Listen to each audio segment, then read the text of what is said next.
नमस्कार दोस्तों, स्वागत है आपका हमारे YouTube चैनल पूजा 7 स्टोरीज में। स्वप्न शास्त्र में सपनों के अर्थ बताए गए हैं। ऐसे में अगर आप सपने में कोई देवता देखते हैं तो उसके भी अलग अलग अर्थ होते हैं। आपको सपने में भगवान शिव या उनसे जुड़ी चीजें दिखें तो इसका कोई ना कोई अर्थ अवश्य होता है। सपने में भगवान शिव आते हैं और सभी संकटों को दूर करने का संकेत देते हैं। आइए जानते हैं सपने में भगवान शिव या उनसे संबंधित वस्तुएं देखने का क्या अर्थ है।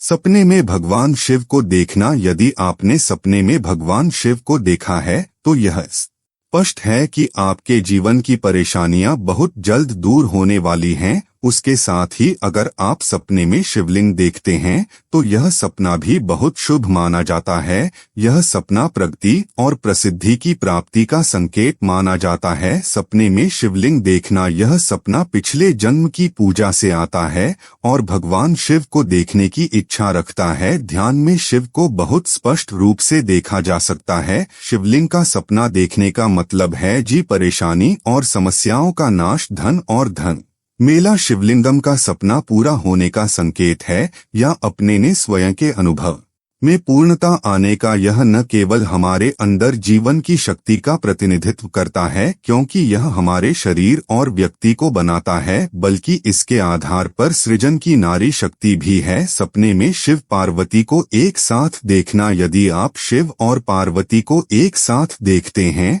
तो इसका मतलब है कि आपके दरवाजे पर नए अवसर हैं। जल्द ही आपको लाभ, यात्रा, अन्न और खाद्यान्न प्राप्त करने, धन और बहुतायत के समाचार सुनने को मिलेंगे। शिव और पार्वती को एक साथ देखना एक अच्छा सगुण है। सपने में शिव को नृत्य करते हुए देखना शिव तांडव को आक्रामकता और जुनून का प्रतीक माना जाता है। लेकिन अगर आप सपने में शिव को नाचते हुए देखते हैं तो इसका मतलब है कि आपकी समस्या का जल्द ही समाधान हो जाएगा। यह भी दर्शाता है कि आप धन प्राप्त करेंगे, लेकिन कुछ संघर्ष के बाद। शिव मंदिर के बारे में सपने देखना। यदि आप शिव मंदिर के बारे में सपना देखते हैं तो यह दर्शाता है कि आपको 2 पुत्रों की प्राप्ति होगी। सपने में मंदिर का मतलब किसी बीमारी से उभरना भी हो सकता है। यदि कोई व्यक्ति माइग्रेन के सिर दर्द से पीड़ित है तो सपने में उसके मंदिर लोहे में बदल जाते हैं। इसका मतलब है कि उसे अपनी बीमारी का इलाज मिल जाएगा। सपने में किसी के मंदिर की व्याख्या भी धन के रूप में की जा सकती है।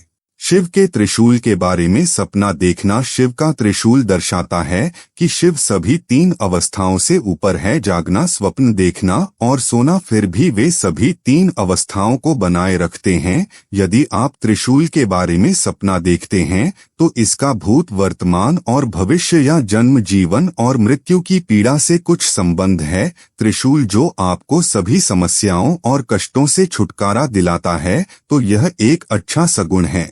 शिव के चंद्रमा के बारे में सपना देखना। शिव पर अर्धचंद्राकार ज्ञान का प्रतीक है। यदि आप चंद्रमा का सपना देखते तो इसका मतलब है कि आपको जीवन में कुछ महत्वपूर्ण निर्णय लेने होंगे। इस सपने का संबंध आपके शिक्षा क्षेत्र से हो सकता है। भगवान शिव का तीसरा नेत्र सतर्कता और जागरूकता से जुड़ा है। इसके बारे में सपने देखने का मतलब जीवन में कुछ महत्वपूर्ण बदलावों का संकेत है। शिव के डमरू के बारे में सपने देखना। डमरू ब्रह्मांड का प्रतीक है जो हमेशा विस्तार और पतन कर रहा है। दारम ध्वनि का आप तो जानते ही होंगे कि भोलेनाथ उसके समस्त कष्टों का नाश करते हैं। शिवजी अपने भक्तों से 5 पकवान के भोग, हीरे, मानिक, मोती अथवा सुवर्ण की अपेक्षा नहीं रखते हैं। सच्चे मन से चढ़ाई हुई एक बूंद जल भी भोलेनाथ को प्रसन्न कर देती है। आपको जीवन में कोई भी समस्या हो, अगर सच्चे मन से भोलेनाथ के पास जाते हैं, बता दें कि जब भी भोलेनाथ किसी मनुष्य पर प्रसन्न होते हैं तो उसे विविध प्रकार के संकेत देते हैं। यदि किसी मनुष्य को इन 7 में से कोई भी एक संकेत सोमवार के दिन मिलता है तो उसे समझ लेना चाहिए कि भगवान शिव उसकी भक्ति से अत्यंत प्रसन्न है। तो आइए महत्वपूर्ण संकेतों के बारे में विस्तार से जानते हैं। पहला संकेत, ब्रह्मा मुहूर्त पर जागने पर चंद्रमा के दर्शन सोमवार के दिन इस संकेत का मिलना बहुत ही शुभ माना जाता है। यदि सोमवार के दिन आपकी नींद अचानक ही सुबह ब्रह्मा मुहूर्त पर खुलती है और आपको आकाश में चंद्रमा के दर्शन होते हैं तो आपके जीवन में खुशियां आने वाली हैं, आपका भाग्य और भी अध-प्रबल होगा। दूसरा संकेत, सफेद नंदी के दर्शन। नंदी भगवान शिव के वाहन हैं। जहां पर शिव होते हैं वहां पर नंदी अवश्य ही होते हैं, इसीलिए भाग्यशाली लोगों को ही सोमवार के दिन सफेद नंदी के दर्शन होते हैं। यदि आपको सोमवार को नंदी दिखाई देते हैं तो आपको समझ जाना चाहिए कि नंदी जी आपको भगवान शिव का आशीर्वाद देने आए हैं।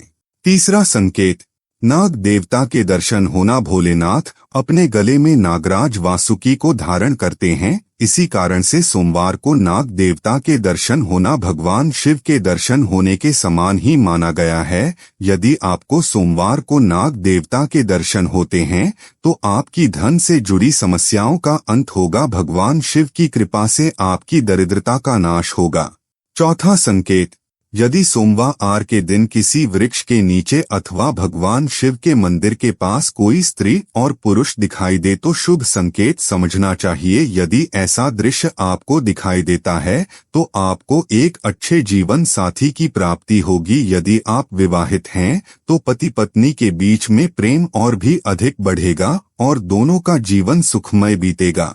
पांचवा संकेत, यदि सोमवार के दिन आपके द्वार पर कोई काला कुत्ता आता है तो इसे शुभ संकेत समझ ले। कुत्ते के साथ हमें कभी दूर व्यवहार नहीं करना चाहिए। नंदी के समान ही कुत्ते भोलेनाथ को अति प्रिय है। जो भी काले कुत्ते की सेवा करता है, उसे रोटी खिलाता है, उस पर भगवान शिव सदैव प्रसन्न रहते हैं।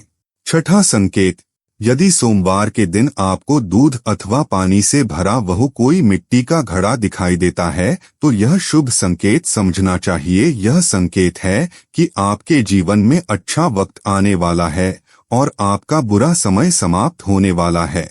सातवां संकेत, यदि सोमवार को भस्म लगाई हुई कोई व्यक्ति अथवा किसी अघोरी के दर्शन होते हैं, उन्हें साक्षात शिव का रूप मानकर उन्हें नमस्कार करना चाहिए। भस्म लगाई हुई व्यक्ति का दिखाई देना यह संकेत देता है कि आपको उत्तम स्वास्थ्य की प्राप्ति होगी, आपके सभी रोगों का नाश होगा।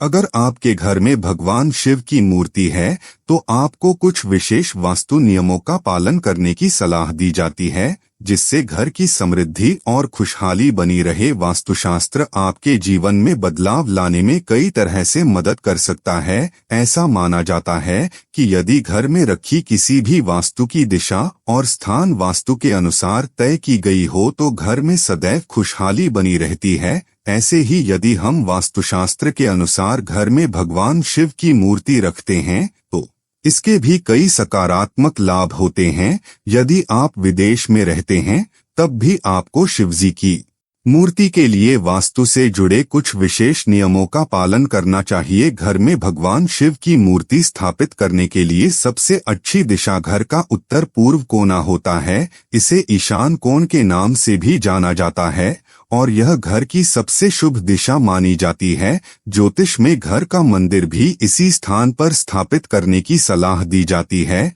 यदि आप शिव जी की मूर्ति स्थापित करते हैं तो इसे एक ऊंचे स्थान व वेदी पर रखा जाना चाहिए और इसका मुख उत्तर दिशा की ओर होना चाहिए। घर में शिव मूर्ति रखने के वास्तु लाभ, घर में शिव मूर्ति स्थापित करने से शांति बनी रहती है और घर की नकारात्मक ऊर्जा से मुक्ति मिलती है। यह मूर्ति घर में अच्छे स्वास्थ्य और खुशहाली को बढ़ावा देने में मदद करती है। यह सौभाग्य और समृद्धि को आकर्षित करने में मदद करती है। अगर आप घर में शिव जी की मूर्ति रखती हैं तो इसे किसी शांत स्थान पर ही स्थापित करें। यदि आप घर की पूजा के मंदिर में इसे स्थापित कर रही हैं तो ध्यान रखें कि आपको बहुत बड़े आकार की मूर्ति स्थापित नहीं करनी चाहिए। शिव मूर्ति को भूलकर भी बेडरूम या बाथरूम के पास स्थापित नहीं करना चाहिए और इसे घर के मुख्य वार पर रखने से बचना चाहिए। शिव मूर्ति को हमेशा साफ सुथरा रखना चाहिए और इसका रखरखाव अच्छी तरह से करना चाहिए। यदि घर में रखी मूर्ति खंडित हो गई है तो उसे तुरंत बदल देना चाहिए और खंडित मूर्ति को घर के बाहर किसी सुरक्षित स्थान पर रख देना चाहिए। ऐसी शिव मूर्तियां न रखें। वास्तुशास्त्र के अनुसार कुछ शिव मूर्तियां ऐसी होती हैं जिन्हें घर के लिए अच्छा नहीं माना जाता है। इसमें शिव के नटराज रूप को प्रमुख माना जाता है। यह शिव की नृत्य करती हुई मूर्ति मानी जाती है जिसका संबंध विनाश से होता है। ऐसा माना जाता है कि घर में नटराज की मूर्ति रखने से अशांति और झगड़े हो सकते हैं। इसके अलावा आपको शिव के रुद्र अवतार की मूर्ति भी नहीं रखनी चाहिए। घर में शिवजी के रुद्र स्वरूप की मूर्ति रखने से नकारात्मक ऊर्जा पैदा हो सकती है। शिव मूर्ति रखने के अन्य वास्तु नियम। शिव जी की मूर्ति प्राकृतिक सामग्री जैसे पत्थर या किसी धातु से बनी होनी चाहिए। मूर्ति अच्छी स्थिति में होनी चाहिए और किसी भी दरार से मुक्त होनी चाहिए। मूर्ति को स्वच्छ एवं पवित्र स्थान पर स्थापित करना चाहिए और सही दिशा का ध्यान रखना चाहिए। उम्मीद करते हैं कि आपको इस वीडियो से कुछ नया जरूर सीखने को मिला होगा। आपको वीडियो कैसी लगी हमें कमेंट बॉक्स में जरूर बताएं। अगर वीडियो के दौरान मुझसे कोई गलती हो गई हो तो मैं माफी चाहता हूं। यहाँ यह बताना जरूरी है कि हम किसी भी तरह की मान्यता जानकारी की पुष्टि नहीं करते हैं। किसी भी जानकारी या मान्यता को अमल में लाने से पहले संबंधित विशेषज्ञ से सलाह लें। दोस्तों, अगर आपको ये वीडियो अच्छा लगा तो कृपया करके वीडियो को लाइक और कमेंट बॉक्स में हर हर महादेव जरूर लिखें और वीडियो को शेयर जरूर करें और चैनल को सब्सक्राइब करें। धन्यवाद। ओम नमः शिवाय।